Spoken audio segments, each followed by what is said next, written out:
Hey, what's going on, everybody? Welcome back to the channel. Today's video, I wanted to talk about resurfacing Blu-ray discs, mostly with the JFJ, but this really would apply to any resurfacing machine you use, even ones on the higher end when it comes to price. Um, I've been getting a lot of comments on other videos asking either how do I do, or how do me personally, how do I resurface Blu-ray discs with the JFJ and make it work? Or just how do you do it in general? Is it even compatible, with the Blu-ray disc? Like, can it actually just resurface a Blu-ray disc? And I've had people say like, I could get it to work, and maybe out of 3 discs, one will work, and things like that. So I wanted to, one, answer that question, but two, I feel like the best way to answer it is really to explain like how these discs are constructed when it comes to a CD, a DVD, and a Blu-ray disc, how they're different and how that impacts your ability to resurface them. I'll Long story short, can you resurface a Blu-ray disc? You can. It just takes like, you have to have a very high level of skill in order to do one correctly. Now, I'll give you all the information regarding those 3 discs to kind of let you know why that high level of skill is required in order to have a good chance of success. Now, first off, we have our CDs. CD, obviously from like the PlayStation time and stuff like that, audio discs, things like that, regular old CDs. Each one of these discs, a CD, a DVD, or Blu-ray, is all 1.2 millimeters thick. The entire disc is 1.2 millimeters thick. Now, what makes up the disc is the label, obviously at the top. Then you have a aluminum metal data layer, which is what they use at the factory when these discs are being made, to actually press the data onto that aluminum layer so that your game, can be read. Like, that's where all the data resides. After that, they also protect the disc with like a polycarbonate, like plastic coating, and that just keeps the data layer safe from, any scratches or anything like that. And hopefully that the plastic itself would eat up the scratch, and the scratch won't be too bad to where the laser can still read to the data layer. Now, for a CD, the way it's constructed of those 3 things is, obviously you have your label at the top. The data layer on a CD, the aluminum data layer, actually resides right below the label, right below it. So the most damaging thing to a CD is damage from the top, because the other 1.1 millimeter at the bottom is all that polycarbonate, like plastic coating, to protect the data layer. So when it comes to resurfacing a CD, you have a lot to play with. Like, if you get a good size scratch, you can still take it down. Like, say you took away, maybe 0.8 millimeters of the plastic protecting coating, it's still not touching the data layer. So you're perfectly fine when the laser goes to, hit the sectors or whatever they're called. I don't know if there's sectors on the CD or not, but when it goes to read it, they haven't been touched, they haven't been damaged, everything is fine.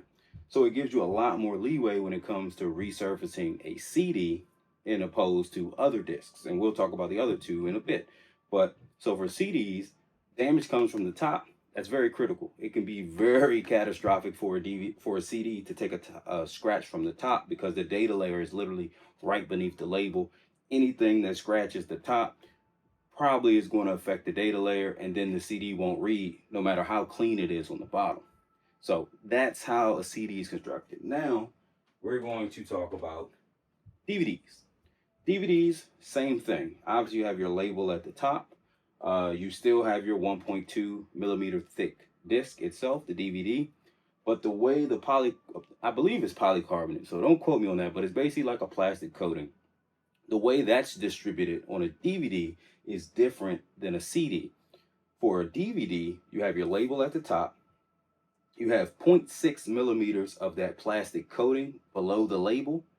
Then you have that aluminum metal data layer right there. And then below that is another 0.6 millimeters of that plastic coating. So for a DVD's case, the data layer is actually sandwiched in between 2 protective plastic coatings in order to kind of protect the disc from the top and the bottom, so that, it kind of alleviates the issue with CDs. Now it can actually be protected some at the top if you get scratches in the label, and if you get scratches on the bottom. The only trade-off, of course, is that in order to protect both sides, you had to split the total amount of protection you have. So now, even with a DVD, if you're resurfacing it, you don't have that full 1.1 to take off from the bottom. Now you're only working with 0.6, so you can't take off as much. Now, normally, it doesn't cause issues with resurfacing machines.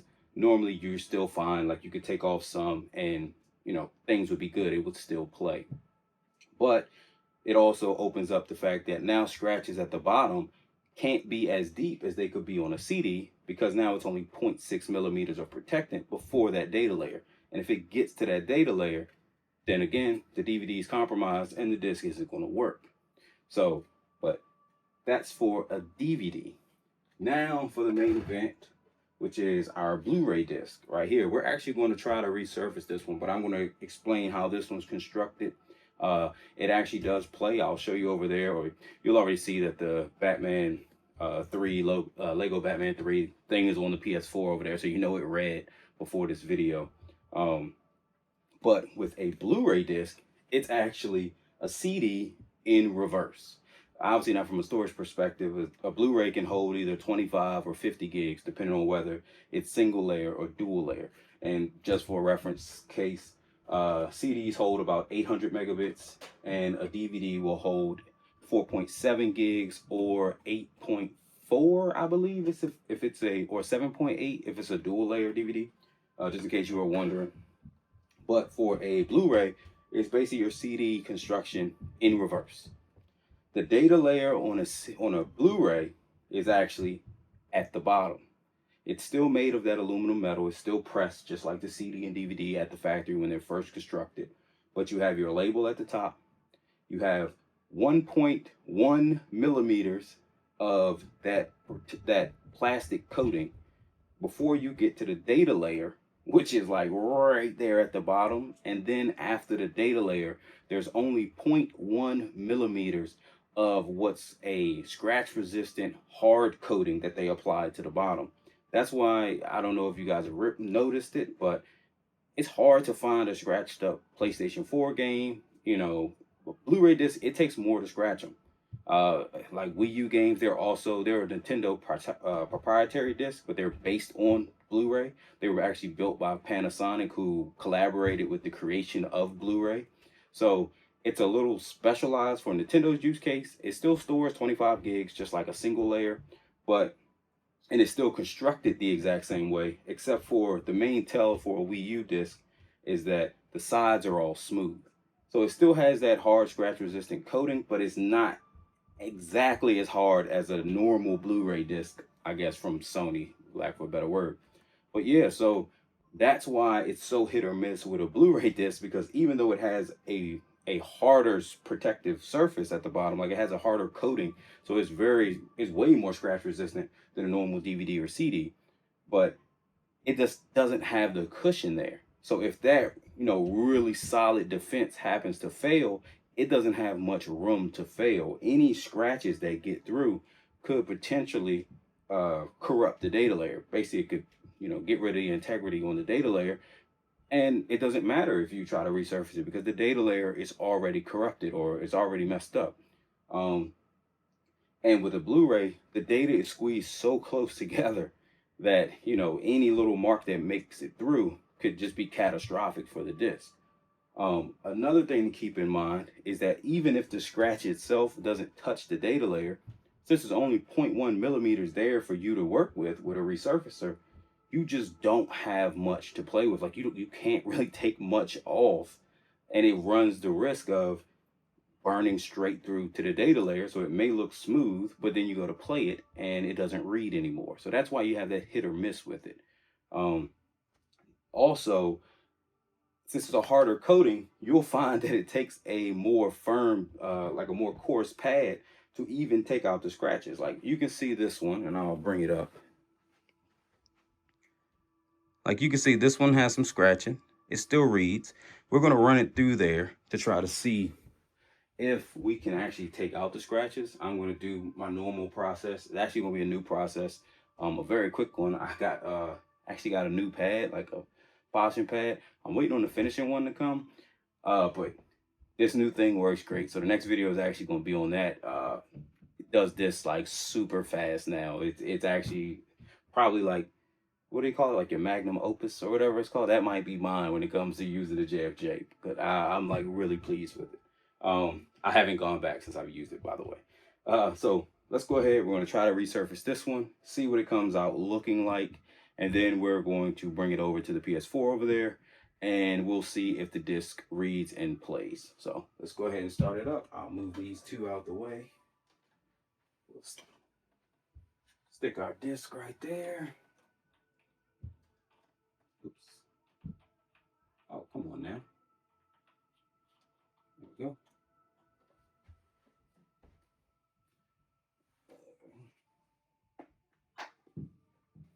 Put down a little bit of that. Boom. Here. Here's our water. Boom, boom. We'll go for about 10 seconds.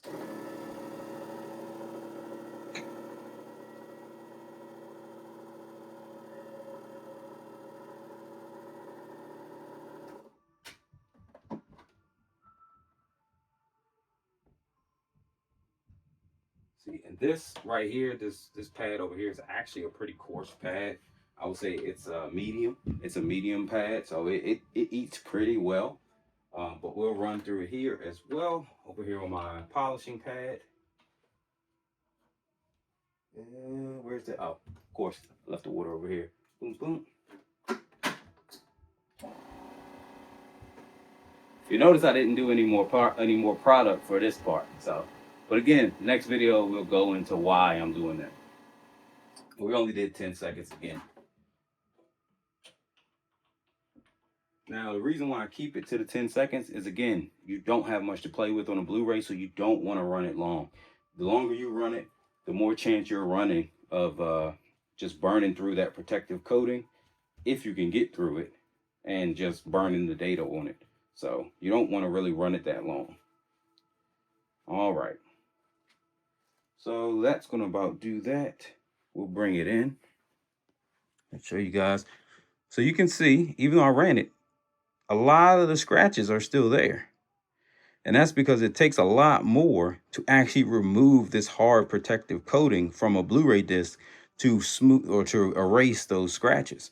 So you can actually run it through and not get rid of the scratches themselves. So that lets you know that either I'm going to have to run this through again to see if it works, or you would have to possibly try to sand it, and you don't want to sand a Blu-ray because you don't have a sanding is going to take off too much, and it's just going to end up ruining it. Now you may get by with it, you know, you may be able to luck up, but I'm telling you, sanding is basically a no-no. Like if it takes sanding to try to get the scratches out, it's already too far gone. We'll run it through one more time, just to see if maybe we can get the scratches out. I haven't actually listed this game, so I can I can kind of get away if it messes up the game. But yeah, so hopefully it doesn't. I would like us to get a win. I'm actually going to do 20 this time. We're going to let it go a little while longer.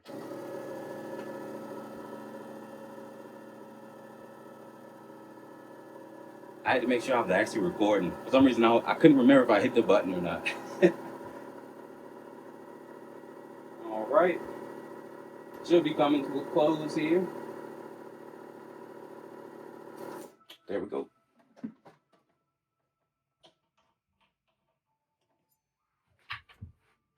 So here, and nope, all the scratches are still there, even at 20 seconds. But I'll run it over here just to, just to put a little polish on it.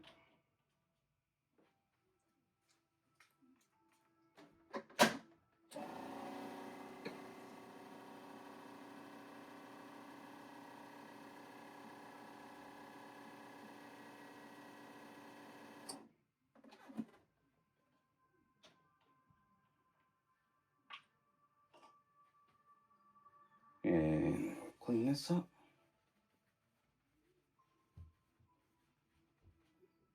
That's about good. I'll bring it back so you can see it. Still same game. But you can see that the scratches, again, are still there. So that lets you know it's a very hard coating on it. You know, so when scratches get through it, it's hard to get them out because you're always playing that delicate dance of don't go too hard. But again, I can't go soft because if I go soft, it's not going to do anything. Giggity. I could not let that one slide. I'm sorry. What did I do with the DVD? Oh, I stuck it over here. Okay, so here it is, Titanfall.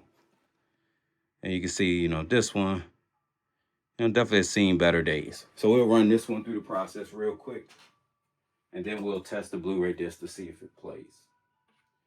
Oh, wow. Jesus, Christmas. What am I doing? Trying to be fast, almost almost resurfaced the label. That would be a first.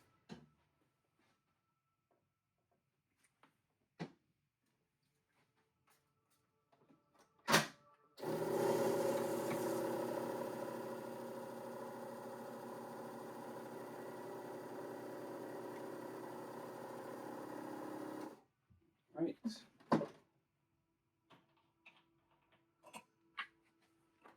Oops. That off. There.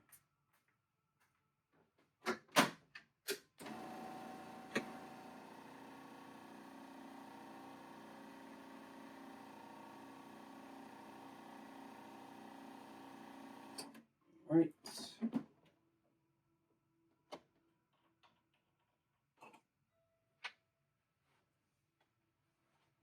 You can see that was basically 10 seconds, 10 seconds. So super quick refresh, or super quick, what do you call it there? Resurface. We'll come in. So you can see, that one turned out really good. So, but yeah, that's kind of what I do now, but I'll get into that on the next video. Let's grab our Blu-ray disc and let's turn this around. Let's move us down. Boop. There we are. Let's go over here. We'll set this up. What we're going to do is we'll put this in, see if it actually reads now. It read before I tried to resurface it, so it probably will still, it's okay. So it's still reading. We can enlarge it, I guess.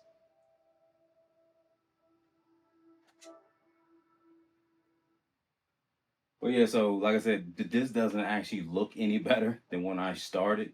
And if you did try to sand it or something, you would probably just fry the disc. So long story short, can you resurface a Blu-ray disc?